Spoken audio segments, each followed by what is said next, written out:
একের পরে দুই, ইচ্ছে করে আকাশ তোমায় একটুখানি ছুঁই। তিনের পরে চার, সত্যি করে বলো দেখি আকাশ তুমি কার? পাঁচের পরে ছয়, মা বলেছে আকাশ নাকি সবার বন্ধু হয়।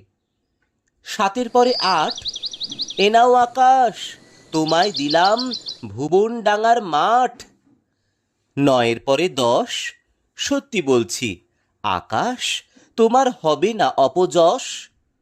এগারো আর বারো, আর কতদিন আকাশ আমায় ভুলে থাকতে পারো? তেরোর পরে চোদ্দ, মেঘের ভেলায় আকাশ তোমায় পাঠালাম এই পদ্য।